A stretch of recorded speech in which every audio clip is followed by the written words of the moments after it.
We got several. I'll go ahead and just kind of say who all we have in here. We have several like alumni in here, and as well as a current wrestler. We have Diego Ortiz, who was a state qualifier for us here for the Owls, graduated in 2021, correct? Two. Rylan, also 22 as well. Rylan Hitt, 2-time state champion, 3-time state placer for us.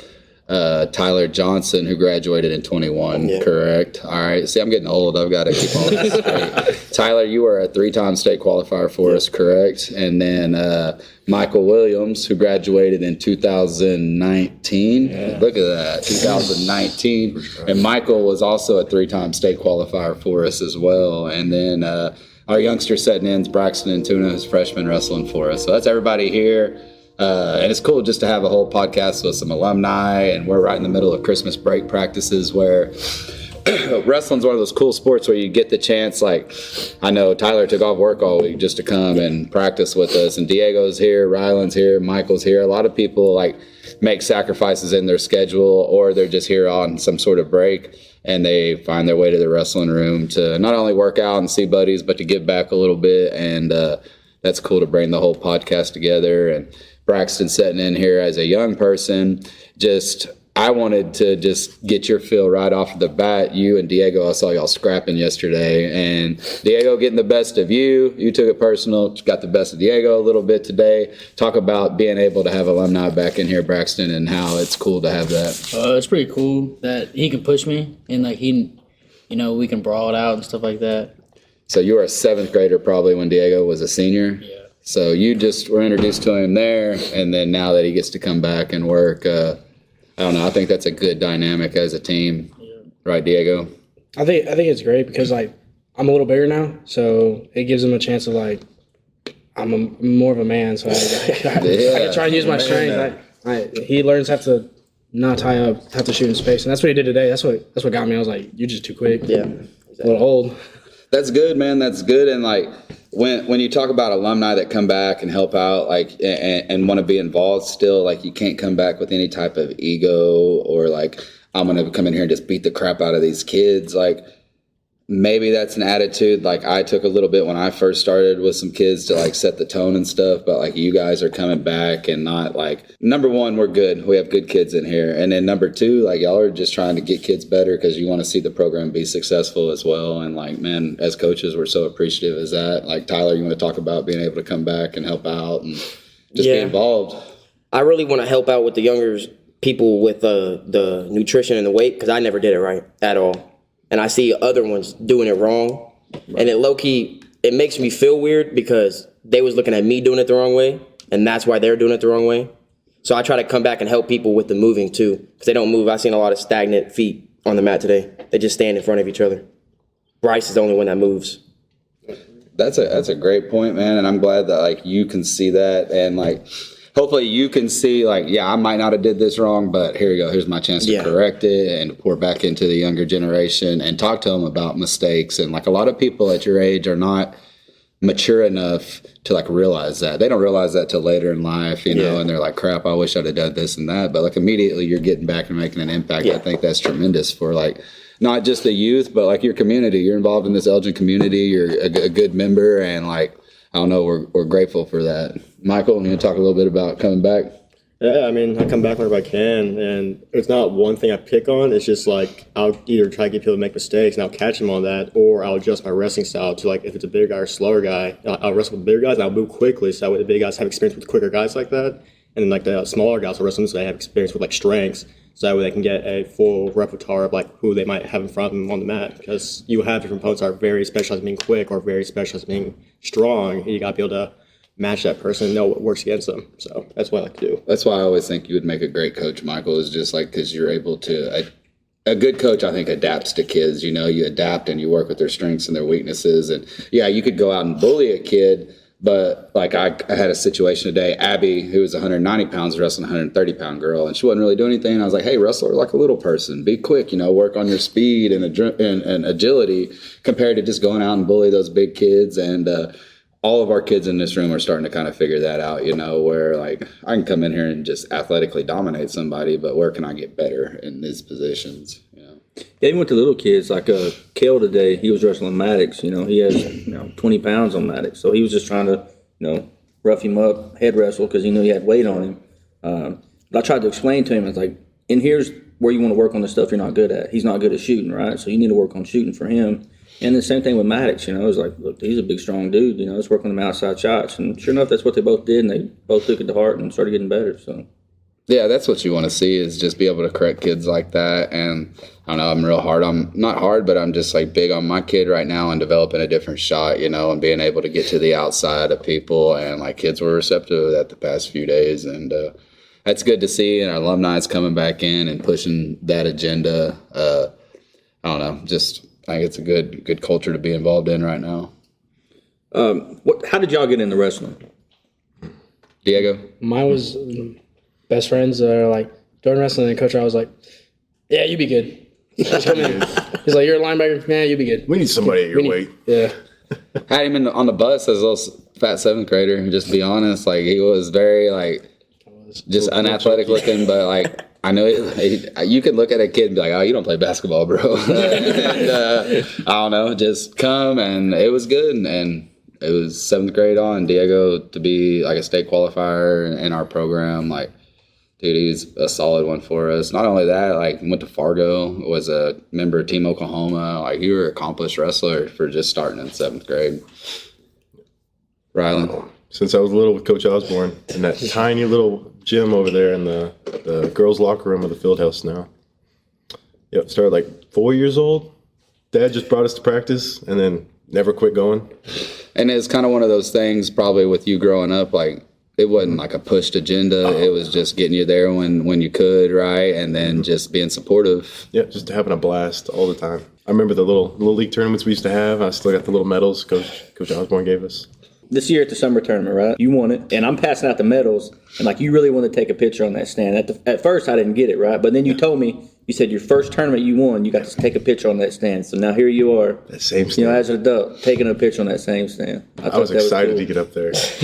I think that's awesome, man, and just like to give people the opportunity to come back and do stuff like that. And I'm grateful for Coach Oz and your dad, Rylan, for kind of laying that foundation with that beginner tournament. And like they always push me every year just to stay involved with that. And now my kids have been through it. And I don't know, it's a really good thing. And now at 21 years of life, you come back and still 21. 20, 22, 19. You're still young, man. Why are you so young? He was like going to what was it, JOC when he was still like a sophomore? Be a senior in high school right now. I could still be wrestling in high school. Yeah, but just in your life experience, to come back and see all that, that's really cool. And I like the new tournament you made with the summer tournament. Really enjoyed going to that. Yeah, on the field was nice, yeah. Nice to come back and also see all the little dudes wrestling on the mat.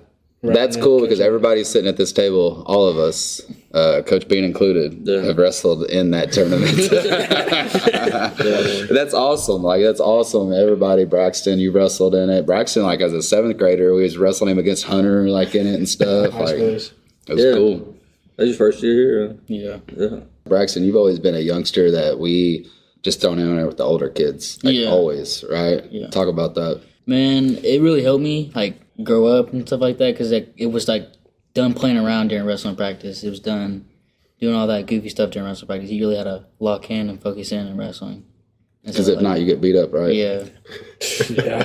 Thrown away. Punished. That's something we talked about a little bit on the last podcast. We talked about, Dax is kind of in that age right now as a seventh grader. Mm-hmm. He's in the same age right now, same phase in his wrestling career. And I don't know, it means a lot, man. It means a lot to him. It's cool just to see the progression. You always have certain kids that you see in 6th and 7th grade, and you're like, all right, man, we're putting them with the high school. We're throwing them in this group and that group. They're capable of competing with these kids, And Braxton was just one of them, in 7th grade, started throwing him in there with state placers in high school, and he's scrapping with them, wrestling them into overtime, beating some of them, and just being a solid dude.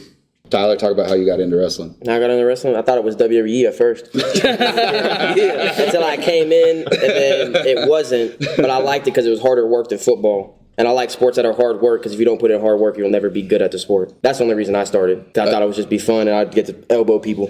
Never got to do it though. Probably Coach Jackson caught you on the football field and got you in. That's how. Convincing. I'd be there in the little bitty field house with Coach Oz. It was my first year. Coach Oz, and then growing up, Coach Jackson, I'm sure coached you a lot, and everybody else. Coach Jackson, and Coach Oz are the only 3 coaches I've ever had. Awesome. Michael, how'd you get involved in wrestling? My dad brought me up when I was in kindergarten. Same thing with Coach Oz. Goes to that small wrestling room every like once a week for like 2 months. I think is how we went, and then we did like that turn at the end of the year with Elgin, and that's how I went starting in kindergarten. Just stayed. And Michael, you as a sophomore, Michael was my first ever state qualifier. Really? My first ever state qualifier. Yep. It's the first one that we wrestled. I had a Peter snuck into the finals, I think, that year. Our Butler might have did ahead of you and had qualified, but like you're the first kid that battled back through the backside and qualified. It was a cool experience, and like you had Coach Oz throughout middle school and throughout high school, and then just to be able to transition into me, I think was a really good. I don't know. It was comfortable move, and we were able to just kind of explode everything here. For the alumni, what's something y'all have noticed like coming back now, like different? Almost the same environment. Okay. I think they just want to win more. more people. The drive to win is crazy. Like we whenever we wrestled, we had some stragglers. They were just kind of floating. Right. They were just here to be here. But it feels like the room is just full of everyone wants to be here. And a lot more athletes. Even Tyler, you so. said it, man. Like today, this morning, I counted the wrestlers. We had 75 wrestlers in there. Yes, that's a lot. On a Christmas break practice, dog. 75 wrestlers. We were hoping to get. I think the most 20. we've had was like, 45? Yeah, it was smaller, and I think we always knew kind of with y'all's group and stuff, like how competitive we could be. We just could never put all the pieces together because Rylan hit it right on the head. We had people that were just in here to be in here, and now we have people that are dying to make the team, right, Braxton? We're really competitive within our team. People are having to figure weights out. People are having to rank for certain weights, and the competition for that just kind of is what I think's elevated the drive to win in here, especially. And just a lot of that was catching kids like Diego in 7th grade and saying, hey, you should come wrestle. Like, you shouldn't stay in off-season football and not do anything and not compete. And it turned out well for us. And winning dual state champions, they won it again. So they're going to keep putting in work. Yeah, you get a taste of it, and like I said at the very end of practice, like it's expected now around here, I feel like already. And even after just one successful season. But like, I'm not going to lie, I expected to hang one of those within the first 5 years. Like that was my goal, and it took 7. So that's fine. Like you adapt, adjust, overcome. And now we just keep trying to put more up there, and that'll be a byproduct of starting something that Coach Oz said, and I said it today, is like we have what it takes to be great in here. Great. Like not just state champions. We want to elevate above that state championship status. We want to be great wrestlers, great people, great humans, great members of the community. Like all of you kids are right here. You're still kids to me. You're still my kids. But y'all are great, successful humans. You have jobs or you're in school or you're in the military and you're just like providing well. We have what it takes to be great. I hope that sticks with everybody, I like the quote somebody put up over there in front of the water fountain. It's like once you do wrestling, everything else in life is easy. That's Dan Gable. That's like the coach of all coaches right there. And Dan Gable, the most winning coach of all time. Number 2 behind him was my college coach, David James. And but Dan Gable said it best. Like, yeah, when you get through a wrestling practice, like this morning was tough. The past 2 days have been pretty tough. Like, all right, what's the rest of the day really going to throw at me that I can't get done? I can't find a way to get better, I think it's cool, too, because, we got some young kids in here, too, that are in here fighting it out. So, it's going to continue to get better for them. It's going to get easier for them, as they get older. You know what I mean? So, I'm sure the practice is going to get harder, too, right? Yeah, like my kid's a 2nd grader in here, and he's figuring out what it's like right now. Like, this is the first year he can really, he came to all the Thanksgiving practices. He's coming to all the Christmas practices. He realizes, this is what I'm going to be doing, and this is my break, and I might as well start now in 2nd grade instead of in middle school when most kids get in here, and that is one of the good luxuries. Like, coaches can either look at it as a curse or a blessing to have a big room like that, but I love being able to coach all the way from my 2nd grade son to seniors to grown men in here, I can't wait till I get to see him come challenge you. Oh, it's gonna be a glorious day. Yeah, not for him. I think there's some throws in there, man. When they think they're big enough? Yeah. He talks a mean game right now. I don't know. I think it's cool just because I see all y'all guys like invest back into him. Like, hey, dude, this, that. Y'all seen him since he was in diapers running around up here. So, like, you guys get to see that, how I get to see y'all grow up a little bit, and that's super cool, man. This question's for Braxton. You know, being a freshman this year, your goals are going to change a little bit, right? So when you was younger, your goal was like national tournament, stuff like that, junior high, state. Yeah. Now being a freshman, the ultimate goal right now is state championship, right? Yes, sir. How does that change your practice mentality? You just got to focus on the things that you aren't good at. You just got to, that's really like one of my big goals right now is to win state championship. Yeah, I just got to focus on how to get better on my feet and like on top and don't get rode out and stuff like that and get a tougher mindset, honestly.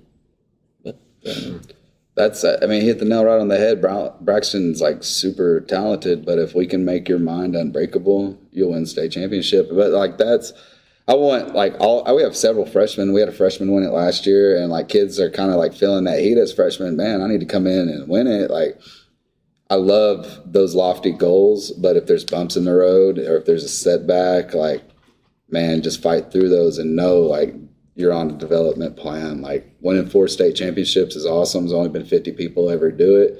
But, like, man, if I make you into, or if you develop into the best wrestler you can possibly be and go be successful in college and have a successful career, like, that's what we're really trying to work for, you know? So, like, I want our freshmen to have big, lofty goals, but know, like, man, if you don't win a state championship as a freshman, do the next best thing you can to contribute to this team and contribute to your goal and do things like that, you know? And I'll support you along the way, and I believe in your dreams to be a state championship as a freshman. I saw a kid do it last year, you know. See kids do it a lot. You see kids do it a lot and then not win it again too, you know, because like that freshman weight you can get in at a low weight or at different weights, and like competition changes, people bump into different classes, your weight fluctuates, you know, lots of stuff like that happening right now in the wrestling world. Probably easy to get lackadaisic too if you're coming off a state championship. You know what I mean? Like, I'm a state champion. What do I need to work on? Contentment, you know, and we push Ritson to do that all the time in here. He's our returning state champion. Symphony's a returning state champion.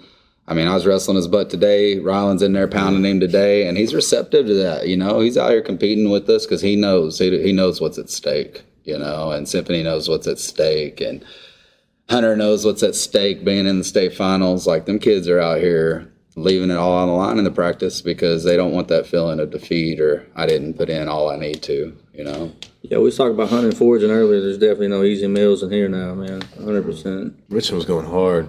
Man. Yeah. He reminded me of Isaiah, how Isaiah wrestled. Stand straight up, get it tired real fast. No, but just...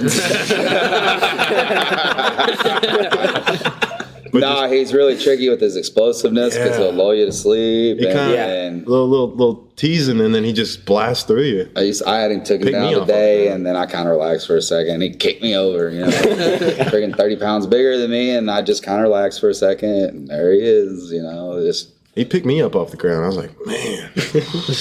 Yeah, he's a big, explosive dude, man, and I'm proud of our kids for coming in here. Like, one of the things I really thought that was instrumental to our state championship last year was, like, during Christmas practice, we just locked in and worked in here last year. You know, we got after it, and I said at the end of the week, or the 2-week, like, span, I was like, we got really better over Christmas break. And, like, 2 days in, I feel like we've gotten really better already, you know, and kids are going to come up on day 3 tomorrow. Legs are hurting. We've been running stairs. We've been killing some kids in like 2-a-day action, going with our youth program and stuff. So like day 3 tomorrow, we'll see what people are made out of and when they're walking in here funny. So we talked about how y'all got into wrestling. What's some advice you would give new parents when their kids are wrestling? Don't go too hard. Mm-hmm. I've seen a lot of parents overdo it and make the kid not like it. Yeah.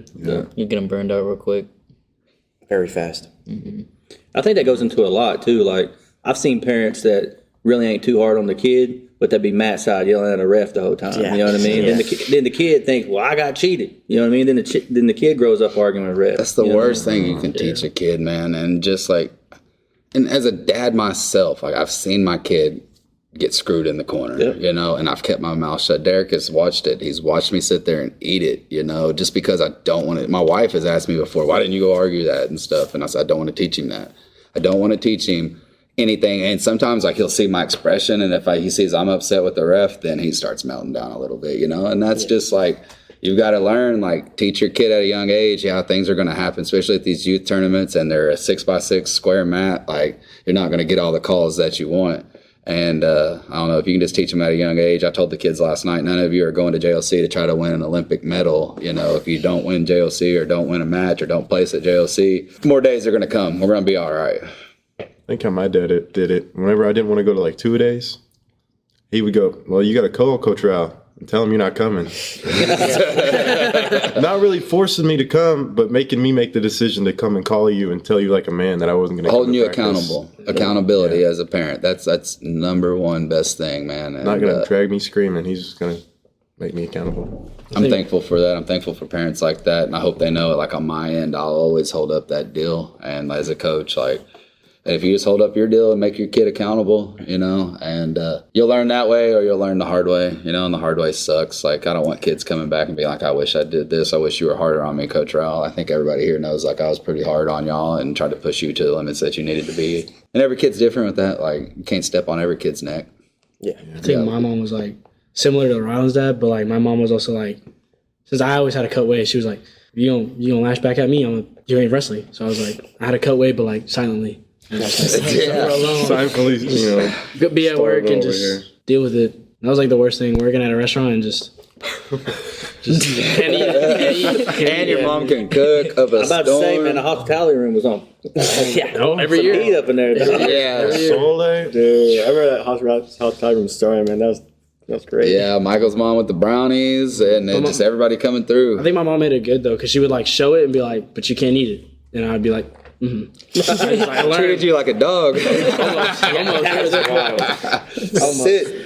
remember sorry, Rich, that we weren't even allowed in there. It was for the coaches only, and then it was after we beat Ada and Chickasha in the tri-duel for the to qualify for dual state. I went in there, someone followed right after me, and then like slowly, like you see like 30 wrestlers just storm into the room, storming the hospital. I'm like, well, guess who it's ours now? And then we just kept eating the food after that. So that's a cool tradition. We kind of keep on. We try to feed other coaches, and we've been feeding other teams there lately. Like, just our moms are good, hospitable moms. But like, yeah, your mom was funny though, Diego, because I know that's how she is. Like, she didn't put up with that. She didn't want to hear it.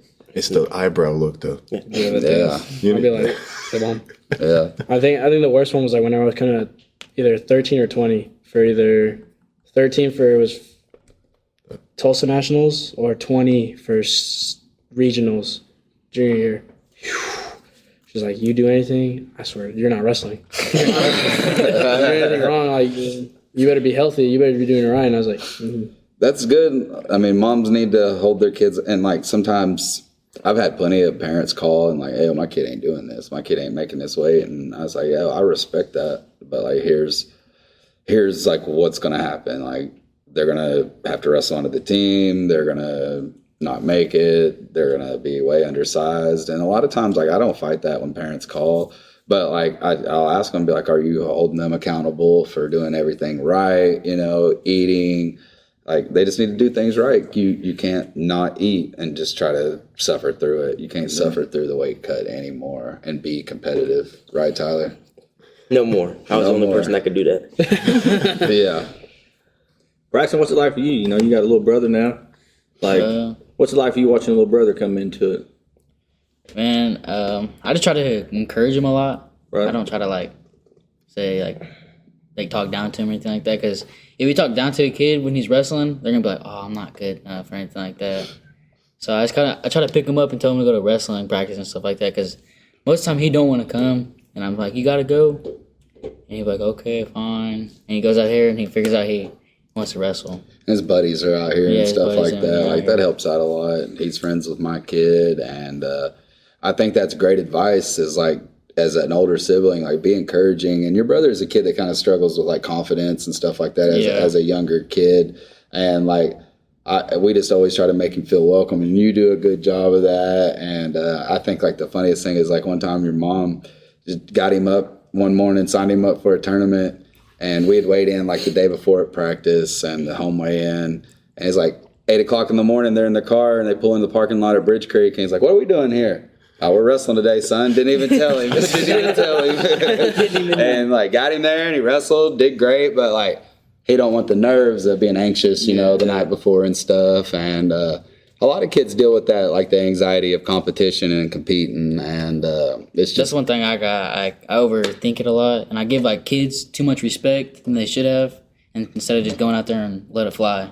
yeah, because you're a good wrestler. You're a great wrestler too, and like Kaysen's a good wrestler, and just I don't know. That's my job as a coach, and y'all's job as like older influences, just to encourage kids and make them feel welcome and like let them know it's all right if you lose. Like you're gonna have setbacks. Like you're freaking 8 years old. That's fine. You know. I think, as a parent, your ultimate goal is to make sure your kids are better than you at whatever they do, right? And I think as a older sibling, you have the same ability to affect your younger siblings, right? Because you've been through it. You know right from wrong. You know what I mean? Yeah. So you have the ability to make him a lot better than you. And I think it's a goal you should achieve for. And I've had that talk with a couple kids. It is what it is. They can be receptive to it or not, but that's the reality of it. That's something like my brother I got to value. Like not so much. We didn't compete together in high school. We were 5 years apart, and but like once he got into college, I was the first in my family to go to college and like be a part of that. So I kind of knew the ropes a little bit. So I was able to help him along with that and make his transition a little bit easier. And I don't know. That was just my role as an older sibling, and then he got to win a national championship. Earned a national championship by working his butt off, and like I don't know. I was happy as like an older brother to see him do that and achieve those things. And hopefully I was able to make some sort of impact like in that road. So speaking of being a dad a while ago, eventually one day y'all gonna start populating this world, right? So when y'all have kids and they get to that age, what are y'all gonna think about them wrestling? I want them to wrestle. I want them to wrestle, but I also want them to be able to be like, I want to go wrestle. I don't want to force it. Because if I feel like if I force it, it's going to be like, I don't want to do this. I don't want to do this. So it's like, I'll let them pick the sport, but they got to do something. They're not just going to do nothing. Yeah. I'll tell you that. They had some ambition besides PlayStation. Exactly.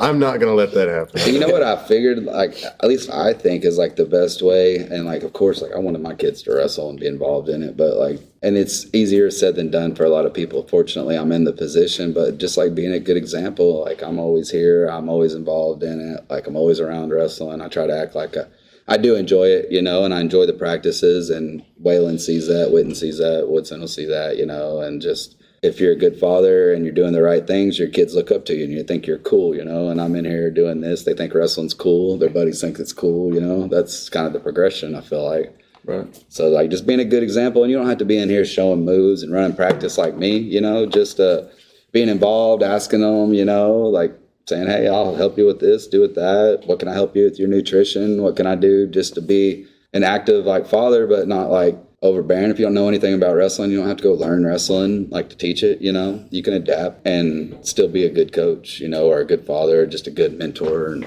somebody that is a good example. That's how you get your kid to love wrestling, I feel like. Definitely being with my dad while he coached a lot when we were younger.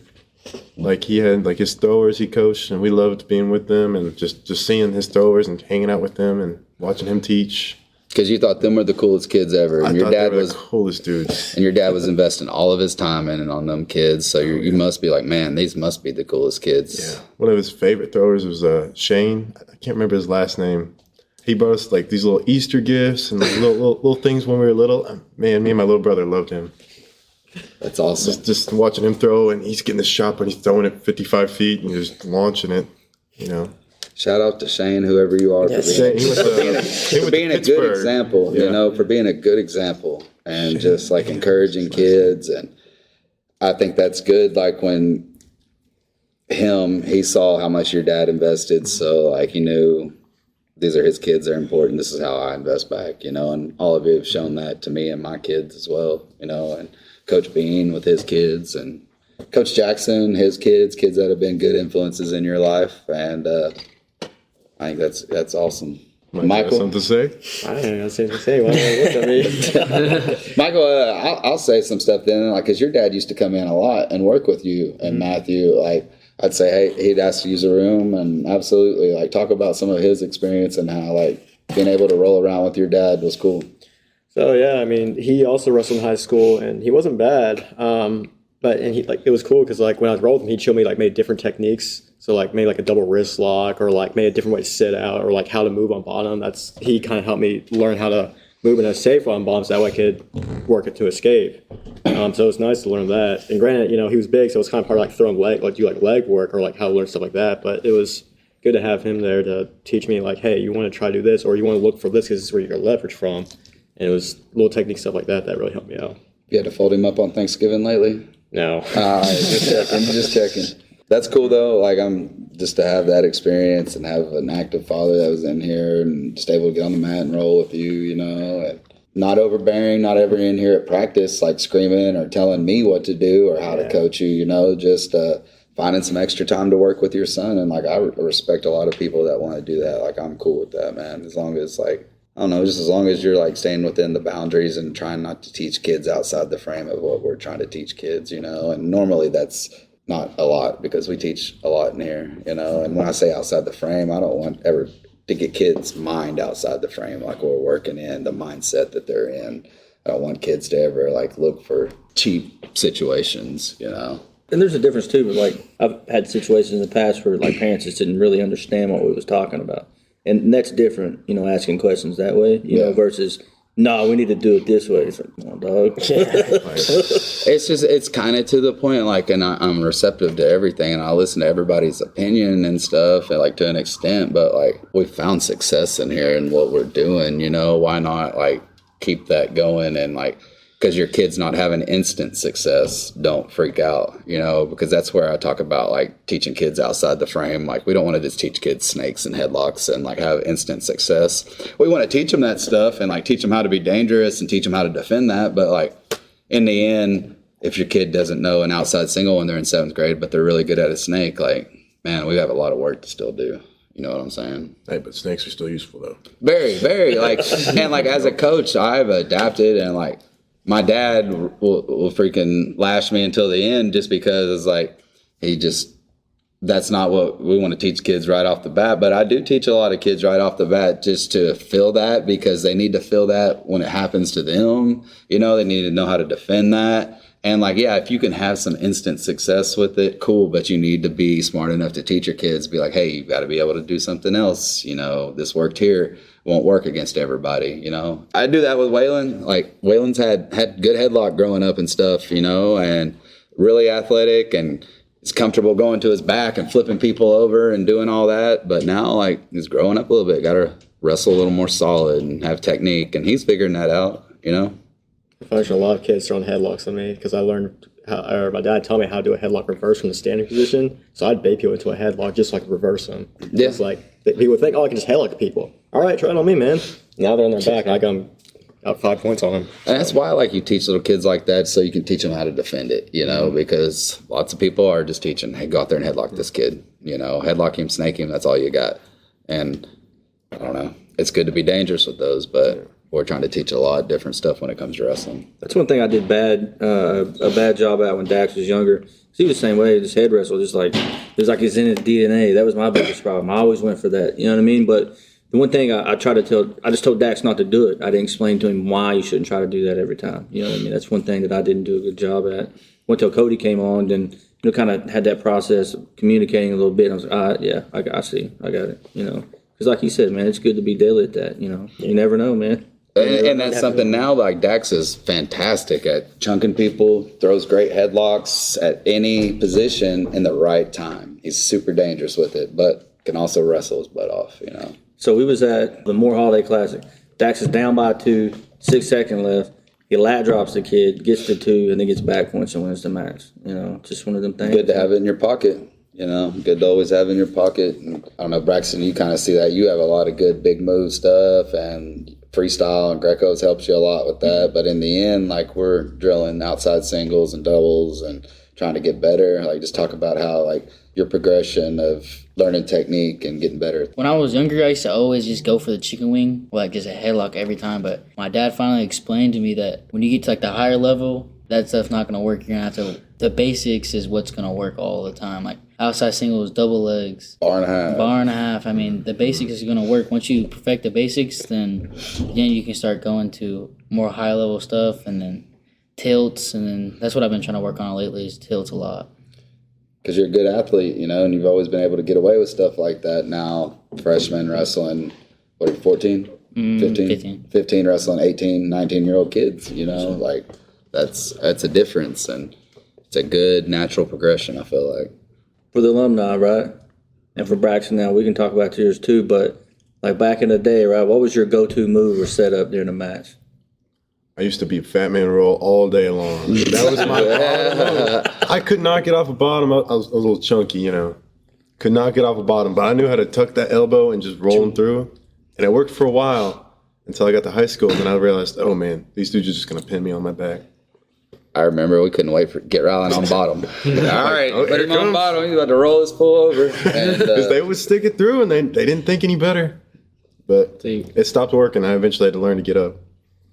Because I hated Ryder Weiss with a passion. Yeah, we got that one, baby. We got that one. Embarrassed him. I heard he was depressed for days. He should have been. Legend has it. He moved town. Still Went to his graduation, just shorts and a sweatshirt, just all depressed in the corner. like you right now. Tyler, what was your go-to move you had to get off of? Bars and chicken wings. Oh, you stayed basic. Yep. All right. That's it. Michael? I had a good, like, I'd grab a wrestling spread, like double leg, and then the other was like a front headlock to a quarter Nelson. I always would sprawl and just shove the head under and quarter Nelson to their back. I think mine was a drag. It was pretty obvious. Yeah, Diego was good at the drag. Definitely. And then, like, if I was at bottom, just, I don't know how explosive this is. Just like, no one could just keep you there. I didn't Jumping like bean. Cody. Me, on my feet, like in high school, I was always going trying to shoot a fireman's, you know, shoot an inside shot, catch someone's arm, dump them in a fireman's. Like that was kind of go-to. And then developed to my outside single, like high crotch and stuff. But then on top, like I was always just trying to ride a wrist, get to a tilt, but like was dangerous with like a quarter Nelson, trying to tuck someone's head and just kind of even like your assassin type position now once you get that lock, you know, and just be able to work out of it. I thought that was good. And then just being able to stand up and switch on bottom, I thought was a good like quality until it wasn't, you know, once people figure that out. But just getting to your feet from bottom was the goal. But yeah, I didn't really have anything I was super like successful with at a young age, except for like that quarter Nelson, which wasn't like a terrible like habit to be on. But I mean, it didn't work on everybody, but I was able to pin some good kids with it too. Yeah, mine was always basic. You know what I mean? It was smokestack, man. That was my move, man. I don't know. I was just hung up on it, man. A what? Stack. Yeah, I was just hung up on it, man. A kid taught me that, an older kid when I was little. I was like, oh, that's how you do it. And it's every time. There was no plan, no rhyme, no reason. That's what I was doing. So by the time I got older, man, everybody knew it was coming. So it was a struggle, you know. And then with you, man, Fat Man Row, man. I don't know. I'd be scrambling around. I could hit it from anywhere, it felt like, man. There's always a scramble. I couldn't start with it, but I started scrambling as soon as I'd reach, and I'd hook them up, man. We used to call that the whale's tail. For real, it's called a whale's tail. I don't know, the more you weight hook you that got. arm and you flip them down, and their feet flip over like a whale. That and the cross-face cradle. Yeah, Rylan, I've seen you cross-face some giant people. And Because I don't know, heavyweights are not made to bend that way. no, but you made a lot of people bend like that, and I would like to get I wish you could see like their insides when you crunch them together. I felt their spine start to go the other way, and like they would give out. They would have to bend because they were about to break. Yeah, that was their liver, like deep. Kidneys are all split. What about Jace banana splitting that kid the other day? Yeah, Jace put a kid in banana split. No way. Like in an actual like match? Yeah, 285-pound kid. Yeah, the heavyweight. Yeah. You have a video? I mean, somewhere, yeah. Yeah, we recorded it. Oh, He gave us a little smile as he did it. And it was one of those things where he just kind of fell in that position, too. And I was like, all right, he's going to do this. And sure He enough. tried to one time, a couple of days ago, or not? Yeah, this week. He got the leg locked up, and I looked down. He has that grin on his face. You know that grin. And then I went, nope, that's not happening. Flipped him back down.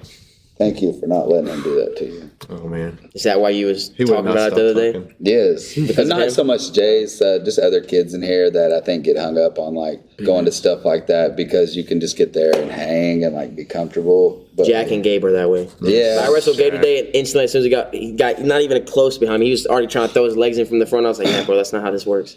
So you can't do it like that. Yeah, several kids that we're just trying to break of bad habits and say, hey, stay on that bar and a half, or if you're going to put your legs in, like work to get the other one in and rip their arm off. I think Gabe is learning from Jack. Jack has always been like decently with it. He's learned little, but little. And you can't learn from Jack. Leg rank's one of those things where you have to have good hips. If either you got good hips or you don't. If you don't have good hips, you should not be throwing in legs because that's so easy to get reversed if you just let your hips sag at least a little bit. And you got to be mean to throw legs in. Yeah. Everyone I've ever seen be successful at it was mean. Like Isaac, He's a jerk. They were a jerk with it. Yeah. Hobie from Chickasha. That's what I was thinking. Yeah, and just like once people get them in, it's like I said today, either you're going to get beat up or you beat them up before they get them in, you know? Because they're trying to hurt you. If they're putting legs in, they're trying to hurt you. Especially if they put double That should be boots. mental. There's no moves that you can go out of it that Power feels half, rip good. your arm off. Man, I've had that happen before where I was like, shit, man, that hurt.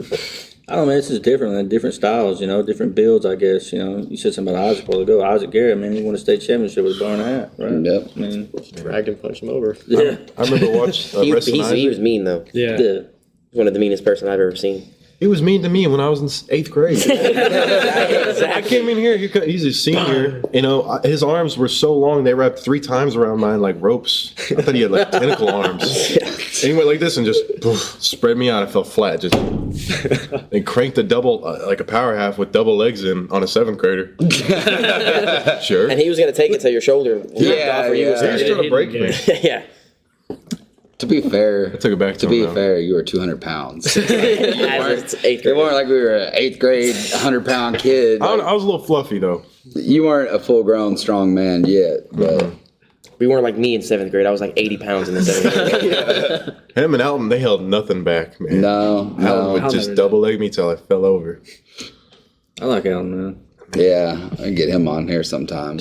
Yeah, man. He's Talk a about good- the old days. Yeah, I said he could talk. He could talk on this for sure. Yeah, he'd be a good one, and he was like one of the first kids that I had that I really like coached back through the backside of the state tournament, come back and get 3rd place, and I was like, man, the first time I was like, we shouldn't be here in the 3rd and 4th place match. Like, we gutted out a win and got in there, and then once we got there, we won the 3rd place match. And I was like, oh boy! And then we came back and got 3rd again the next year, and we were meant to be there the next year once that happened. Was it him or Hitt that messed up at state and tried to put the leg in or something? Freshman year. Let's talk about that. It was the Oklahoma Southeast dude. He had a ponytail. Oh, don't admit that. I disrespected him, man. What's wrong with a ponytail, Yeah, bro? Tyler's sitting here with a ponytail right now. No, he had But it wasn't a cool ponytail. he had like shaved head with like a dyed red Oh, yeah. ponytail. Man. Yeah. I should not have lost. So he put legs in. And I was like, I like this dude. And then I put legs in, and he rolled me through. Got stuck. It's always when you underestimate the people. Yeah. But do you know who won it that year? Ryder Weiss. And who got second? Cushion Kid. The one I pinned in 20 seconds. Yeah. I was so mad. Didn't That you have was- one of the fastest? Like That was really crazy too, because like that year you upset the number 1 seed I from could've won Tuttle at regionals. I remember. And once you like qualified, I remember at the state tournament, I was like, holy crap, Rylan could win this as a freshman. Like you really were in that position, and just mistake you learned from. And then like sophomore year, got beat in the semis by quality competition, you know, and then junior and senior year just dominated everybody. Avenged a lot Sophomore of year was Ryder Weiss again. yeah, just avenged a lot of those losses, you know, and Though I do remember sophomore year, whenever we went against Tuttle at the regionals, yeah. Graham from Tuttle, you said, no more, you can't do underhooks. No underhooks, no upper body. You got to shoot on him. I said, okay. And I lost by like 2 points. We went to state. I got the same guy. You said, you know what? Whatever. Went and destroyed him. exactly. I would just hug people. He would just hug people very tightly. Like, you, said, don't you, get pinned. you said, whatever you want to do, let it fly. I don't Yeah. care. That's what I said every time. No. First time at regionals, you said, no, hey, you cannot do underhooks. Oh, because didn't he throw you in the Tuttle duel? No, I still pinned him. No, he. But didn't he throw you to your did. back? He did throw me, but I Me and still Rylan were the pinned only him. ones that won that day. Yep. Yeah. It was a Yeah. sad day. I remember it he was the threw you first to last your one. back, though, because you threw an underhook right off the bat. I do remember that, but I Yeah. don't remember that other part. Yeah, you said, hey, no underhooks this match. I said, oh, okay, coach. I would never. Hey, but you were like, no. Hey, whatever on this one. Go for it. It's your state. Told you. Destroyed him. Y'all talked about it a little bit earlier about, coming back here and giving back to the kids, stuff like that. But what's something y'all would have did different if you had to do it all over again when it comes to wrestling? be more disciplined. Yeah. Do wrestling outside of wrestling. Yeah. I only wrestled when we had practice, when we had to come in here. I never wrestled outside of that. I wasn't working out of my house, running miles per day, what state champions need to do. Well, I would have ran, would have lifted more, played less video games. Yeah.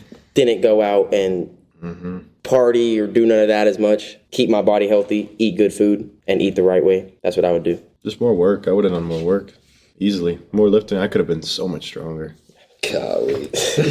That's incredible to think about, but stronger. And so you didn't need to be no more strong. You need to be more faster. Agile. Well, I could have been lighter too, man. I was kind of fat. Hey, you didn't look very light when that Vernon dude double-legged you right into a cement wall. Oh, dude, my dad was talking about that a couple of days earlier. Me and him talked about that not too long ago either. He goes, "Yeah, you could have just lost your vision, like, Yeah, that- or I mean- died." And you know what? There was a referee that moved out. Dale Camp. Dale Camp, yeah. Dale Camp. He saw me coming, went nope, Right to the wall. scooted right out of the way. About lost the back of my skull.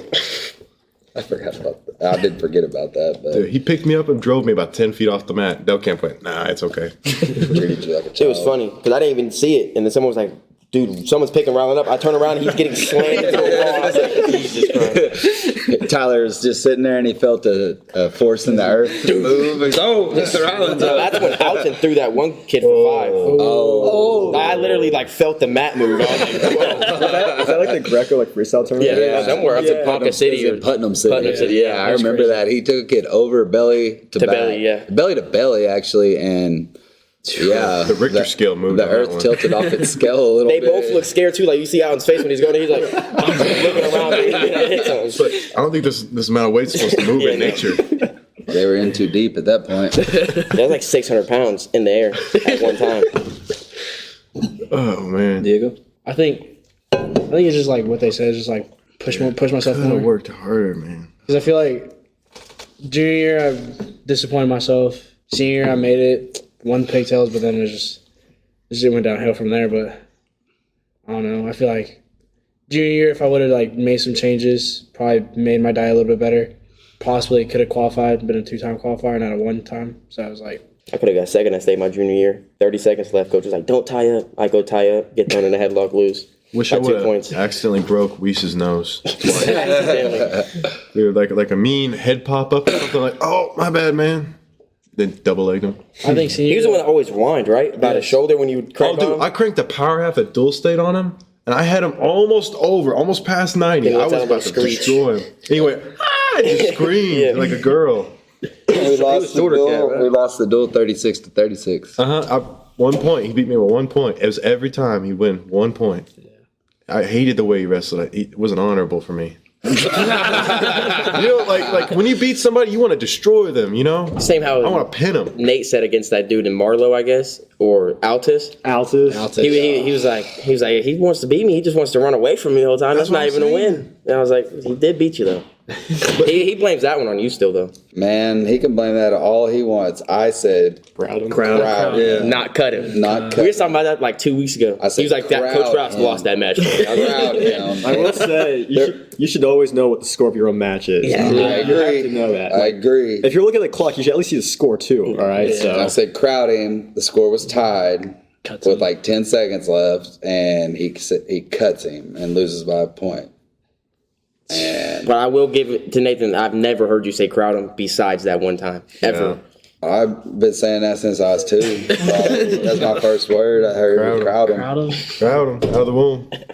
Yeah, just that's miscommunication, I guess. I remember watching that kid run off the mat. You could tell he was scared. I was like, man, I'm so glad I won this match as he ran off the match because like he was like, I should have won that. It Who was the happened. heavyweight that tried to fight you? Didn't he try to?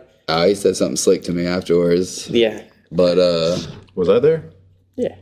I don't remember who was supposed to wrestle him. But yeah, he said something slick to me. I mean, it was funny, but it wasn't funny because he came into the locker room like kicking a trash can over. Yeah. Was I it was like, Marlo? okay, yeah. Marlo? No, It was Altus. Altus. Yeah. It was When we definitely- went to Altus. Yeah. No, they had Fluffy. Yeah, but he still talked Heavyweight. trash. It was somebody. I don't remember who it was. It was the one who beat Isaiah. Yeah. Oh, yeah. yeah. It was Heavyweight. a bald white dude, pretty Something much. goofy always happens to Only people Altus, who beat man. It's him. always Altus. There's like some weird thing going on. Yeah, we went through and our skull was heavy this year. Yeah. Bro. Yeah, extremely. Oh, I think McCarthy. Do y'all bring a I weight heard to some check kids from him? McCarthy say the same thing. No, but I was like they're a pound and a half under when I left, and when I got there, I was like flat. That doesn't surprise me. I heard some kids from MacArthur saying like it was like a big duel for them, and like they had the same problem. Like a whole bunch of MacArthur kids were overweight for the duel because like their scales were heavy. So it doesn't surprise me about That's why you always got to get underweight. Preach, Tyler. Always. Coach, on honorable wins. I feel like I wrestled honorable. If I was gonna beat somebody, I was gonna beat them. You know, We didn't run from anybody. We didn't run from anybody. We were I gonna. wrestle like a coward. Some Tuttle and some agree. Blanchard coaches would go and have them move the bracket around so their kid would No, I wanted. advance more. Yeah. Oh yeah. I will agree, Rylan. You would wrestle anybody, anytime, anywhere, And I was aiming for a pin, nothing else. Yeah. yeah, 31-0 your senior year, 30 pins. I had 27 under a minute. That's what I'm saying. Wasn't I your had state 27 tournament like you had the less time on the mat than anyone else? Pretty much. Except for my last match, I went 6 minutes. Me and Longest match you ever Kuwaita, had? he's too dense, little dude. I was like, working everything. Shame on you for not pinning everybody. Yeah, so that's okay. Yeah, with that. 30 pins. One was a forfeit, one was Kuwaita. Yeah, I wish I could have went 30 31-0. That was 32 of them. No, 32. My bad. So, getting back into it here, Coach Rowell, when he got here, he started doing the freestyle and Greco. Y'all was kind of at the beginnings of that, right, Coach? Yeah. So, how did that improve your wrestling game? Hips, so much. It's just Hips and mat on that, wrestling on the outside of the mat. yeah. Balance. Not giving up any space. Because if Can you you give up explain that a space in little bit? freestyle and Greco, Okay. you're going to lose. Yeah. And you can't rest in Greco either. You can rest a little bit in collegiate in certain positions. Greco or freestyle, you can't.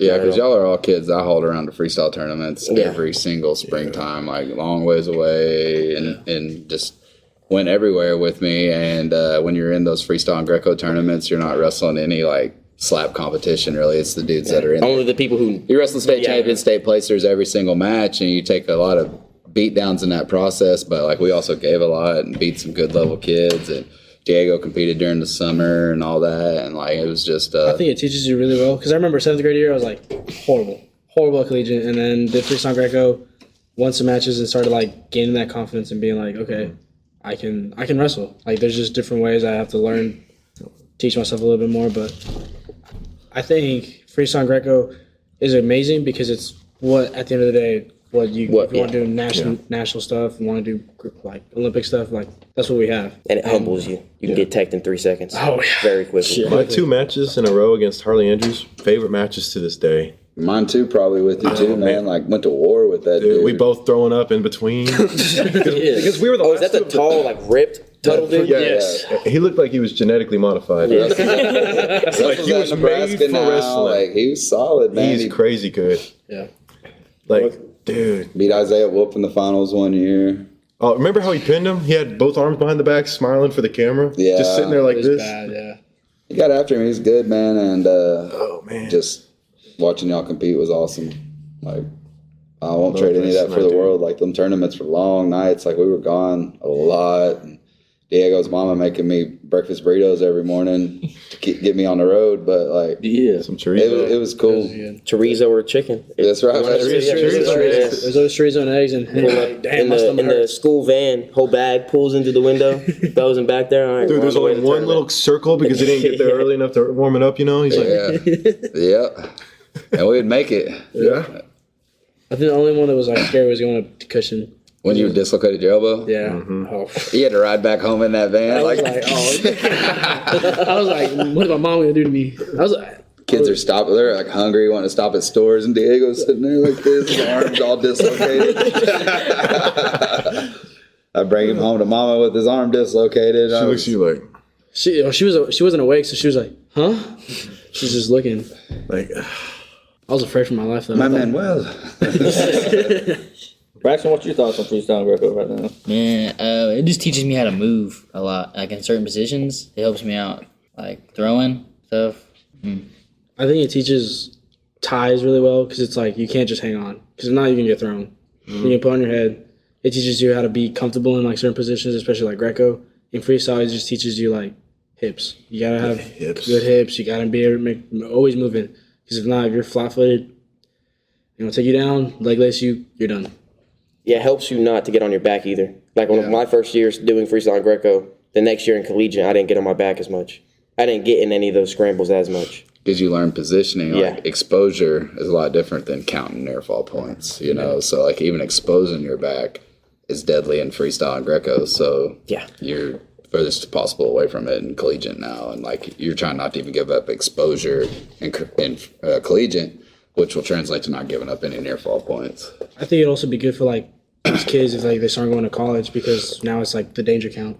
Yeah. Like if you start, they'll start counting off and they'll start getting really bad points. So it's like, don't get on your back. Different ways to score. For me, it was just being comfortable in like just in a body look, like a runner hooks, because like I went through a whole year just seeing toss my head every day in practice, and you know I could let my back be fine, but like all I knew was like if someone hooks up with me, I'm getting tossed in my head. That's all I knew. So like in freestyle, it helped me learn how to find that position, be comfortable, because like if I were down the match like that in collegiate, I'd panic and like try to get out, which I mean I didn't know any better, so I was like trying to get away. But now I can actually hang on the underhook and work that position, and at least work out safely or start working shots in from there. So that's something that freestyle really helped with me. Yeah. I feel like underhooks and overhooks are huge in heavyweights. Yeah. And if you're not comfortable with your hips in that position, you know, you're just going to get thrown every time. Yeah. But like the difference from not having it to having it is just huge.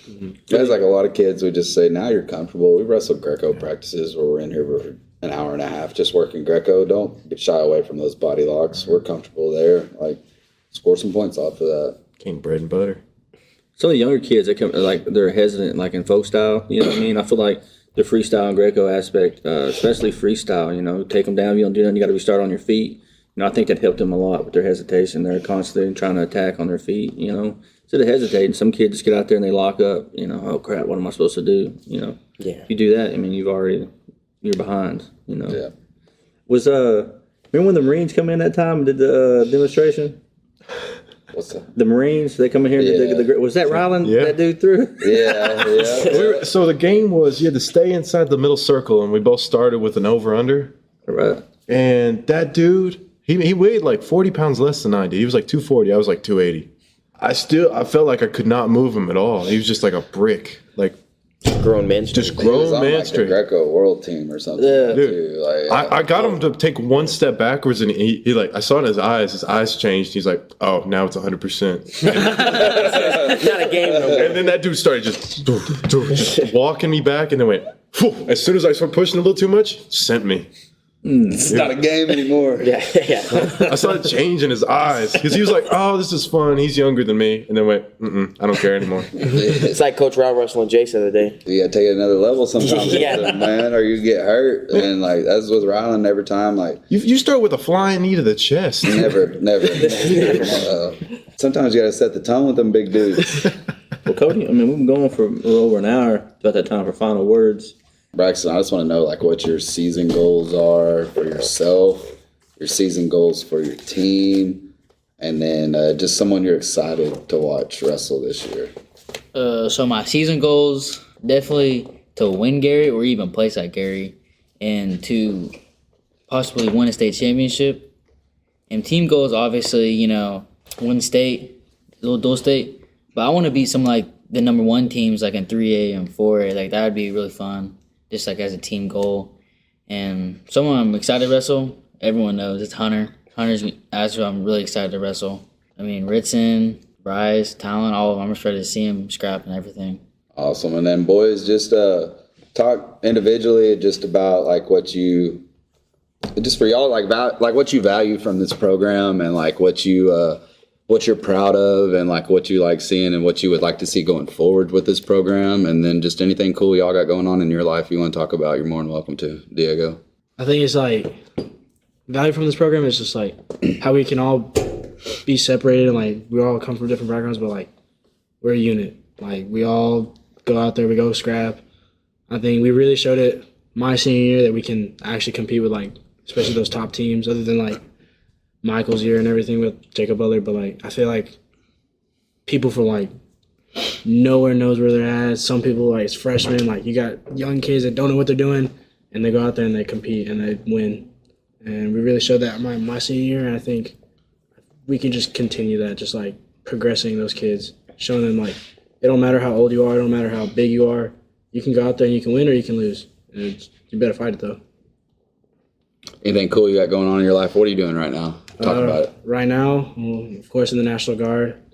I'm a combat medic. I'm going to SWASU in trying to go through OCS, which is Officer Candidate Program, become commissioned as an officer in the National Guard. That's awesome, man. I'm very, very proud of you, man. Rylan?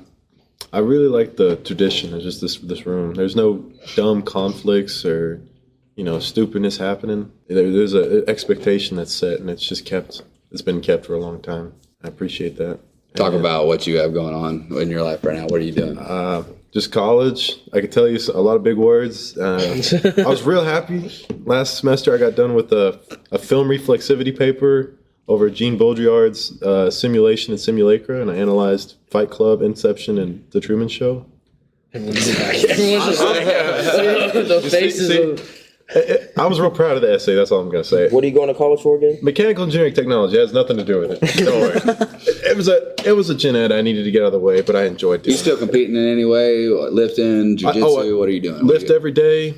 Sometimes I got some friends that I met up there. Go scrap with them, but I end up being way better than everyone I've met. It's just sad, It's that two-timer-ism. No, that's awesome, dude. I'm proud. You're doing great things, and you're a smart, successful kid, man. Tyler, what you got going on, bro?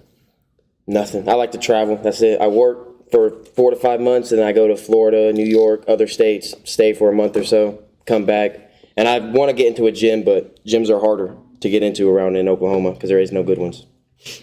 Well, this is always your gym, and yeah. I'm glad you're in here. And did you get to live a cool life? You came out and did some work for me the other day, and I know you work hard in your family business, and y'all are just good, solid people that put back into the community. And now you're young, you don't have any kids, don't have any commitment. You can go and travel and experience things like that. And then a lot of people look at that and they're like, man, what's that kid doing? You're doing what a kid's supposed to be doing, in my opinion, And if you don't have any commitments and you're trying to figure out life and you're doing things right, that's what I'm proud of, man. I'm proud of. And success looks so different for so many kids sitting at this table, National Guard, mechanical engineering, working and loving life. And then, Michael, we'll get to you in a second, but what do you value from the program, Tyler? The hard work and dedication. Because hard work always beats talent when talent don't work hard, no matter who you are. And I like seeing the younger kids get in here and be dedicated. Like Bryce, even after practice, he'll go to those dummies, work on his hands, work on his footwork, and Jace and Ritson stayed the first day afterwards and was doing something over there. I didn't know what they were doing, but they stayed after. And Braxton, he went up there to the gym afterwards, was lifting weights afterwards without no coach around you. You're doing it by yourself, which is nice. That alone, as you get older and me, you value you see a younger generation doing that. You're like, man, these kids are gonna be all right. The world's all right. Michael, what do you value, and then what are you doing, brother? As far as value, it's just the mindset I got leaving wrestling, because it's I went through at least with you, 3 years of just absolute hell, just getting beat down every day. But also fighting back, so it's once I got left the wrestling room, it's well, I can face what the heck's in front of me. There's a way I can get through this. So it's something to have a good mindset throughout the rest of life, especially when you have late night papers, or you're having a critical thing happening, or some crisis that pops up in front of you. It doesn't matter what it is. It's I can still get through this. I can get through this. So it's a great mindset I left with wrestling. So what are you doing right now, Michael? Right now I'm flight instructor for OU, just building hours, teaching the other kids how to fly aircraft, and then eventually I'll move on to the regional airlines, and then eventually hopefully the majors like American Airlines or Southwest. See you fly for the win. Yeah, flight instructor. Fly for the Elgin Owls. I've always told Michael, even when he was in high school, I know he wanted to be a pilot, and said, man, you can come fly us one day. And, hey, you got a 100K warrant laying around? A what? A little 100K? Buy a little Cessna? Whatever it takes. Whatever it takes. Any donors out there want to hear that, we could use one. I'm trying to let Michael put us to work. But fly to Fargo. I don't know, man. I'm super proud of he's a great kid, great member. One of the first kids I got to see just graduate college and build a career and just be a good human, and someone I don't know, with all you kids, I don't ever feel uncomfortable letting y'all back in around, because I know your intentions are good, because you've been raised by goodness around here. And not saying that's not me totally. That's Coach Bean. That's all the other coaches. That's your parents. That's just all y'all's nature. So very, very proud of it. Amen.